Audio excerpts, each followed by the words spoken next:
నమస్తే. తెలంగాణ అసెంబ్లీలో వాడీవేడిగా చర్చలు జరిగాయి. ప్రధానంగా రాష్ట్ర ఆర్థిక పరిస్థితిపై 42 పేజీల శ్వేతపత్రాన్ని వారు సభలో ప్రవేశపెట్టారు. దానికి సంబంధించి ఆసక్తికరమైనటువంటి చర్చ జరిగింది. అసలు అసెంబ్లీలో ఏం జరిగింది ఏంటనేది మనం స్క్రీన్ మీద కనుక చూస్తే వాడివేడిగా 42 పేజీల శ్వేతపత్రాన్ని డిప్యూటీ సీఎం బట్టి విక్రమార్క విడుదల చేశారు. దానికి సంబంధించి హరీష్ రావు మాట్లాడుతూ 42 పేజీల నివేదికను చదివే సమయం కూడా మాకు ఇవ్వలేదని మండిపడ్డారు. ముందు రోజే డాక్యుమెంట్ ఇచ్చి ఉంటే బాగుండేది. అలాగే ఆర్థిక శ్వేతపత్రం తప్పులు తడకగా ఉందని పేర్కొన్నారు. గత ప్రభుత్వాన్ని ఇబ్బంది పెట్టాలనే ధోరణి కనబడుతుందని ఆయన అన్నారు. శ్వేతపత్రంలో ప్రజలు ప్రగతి కోణం లేదని స్పష్టం చేశారు. రాజకీయ ప్రత్యర్థులపై దాడి, వాస్తవాల వక్రీకరణ మాత్రమే ఉన్నాయని హరీష్ రావు ఆరోపించారు. ఇక ఒక రిటైర్డ్ ఐఏఎస్ అధికారి సస్పెండ్ అయిన ఆంధ్ర అధికారితో నివేదిక తయారు చేయించారని ఆరోపించారు. తెలంగాణ అధికారులపై నమ్మకం లేక ఆంధ్ర అధికారులతో నివేదిక తయారు చేయించారని ఆయన మరొకసారి విమర్శించారు. సీఎం పాత గురువు, పాత శిష్యులు ఈ నివేదిక తయారు చేయించారని, కావాలంటే వారి పేర్లతో పాటు ఆధారాలు కూడా బయట పెడతానని హరీష్ రావు తెలిపారు. దీంతో ఒక రకమైనటువంటి చర్చ జరిగింది అసెంబ్లీలో. చాలా ఆసక్తికరమైనటువంటి చర్చ. ఈ వ్యాఖ్యలపై అంటే హరీష్ రావు వ్యాఖ్యలపై మంత్రి దుద్దిళ్ల శ్రీధర్ బాబు అభ్యంతరం వ్యక్తం చేశారు. సమాచారం పూర్తిగా తెలుసుకున్న తర్వాత సభలో మాట్లాడాలని ఆయన హరీష్ రావుకి చురకేశారు. లెక్కల్లో తప్పొప్పులు ఉంటే మా ఆర్థిక మంత్రి చెబుతారని పేర్కొన్నారు. నివేదిక ఎవరో తయారు చేశారనే మాటలు సరికాదని శ్రీధర్ బాబు హరీష్ రావుకి కౌంటర్ ఇచ్చారు. సత్యదూరమైన మాటలు చెప్పి సభను పక్కదారి పట్టించవద్దని హెచ్చరించారు. హరీష్ రావు తన వ్యాఖ్యలను వెనక్కి తీసుకోవాలని కోరారు. మోటార్లకు మీటర్ల అంశంపై ఉత్తమ్, హరీష్ రావు మధ్య వాగ్వాదం అసెంబ్లీలో మోటార్లకు మీటర్ల అంశంపై జరిగింది గట్టిగా.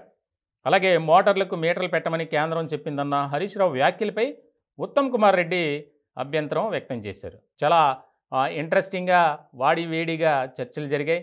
ప్రధానంగా అంటే ఈ 10 ఏళ్లలో బీఆర్ఎస్ సర్కార్ ఏం చేసింది, ఏ డిపార్ట్మెంట్కి ఎంత కేటాయించింది, ఎందుకు ఈ విధమైనటువంటి ఆర్థికపరమైనటువంటి లోటు ఏర్పడిందనే దాని మీద కూడా ఆసక్తికరమైనటువంటి చర్చ జరిగింది. అలాగే రాజగోపాల్ రెడ్డి, ఆయనకు హరీష్ రావుకి మధ్య కూడా తీవ్రమైనటువంటి వాగ్వాదం జరిగింది.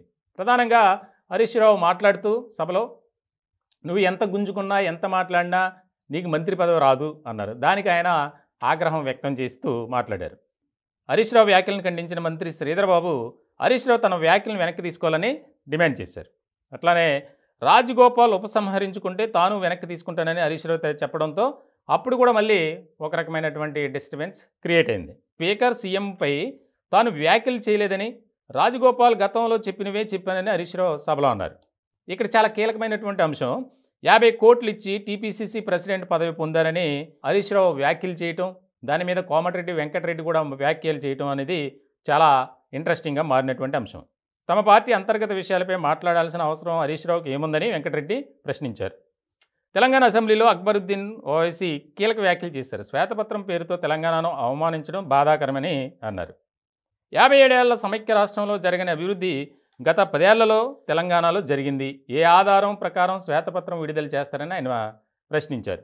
గత ప్రభుత్వం తప్పు చేస్తే దర్యాప్తు చేయండి, సహకరిస్తాం. చాలా ఇంపార్టెంట్ ఇది. ఎందుకంటే అక్బరుద్దీన్ ఎంఐఎం కాంగ్రెస్కి దగ్గరవుతుంది అన్నటువంటి క్రమంలో ఆయన చేసినటువంటి వ్యాఖ్యలు కూడా ఇప్పుడు ఇంట్రెస్టింగ్గా మారాయి.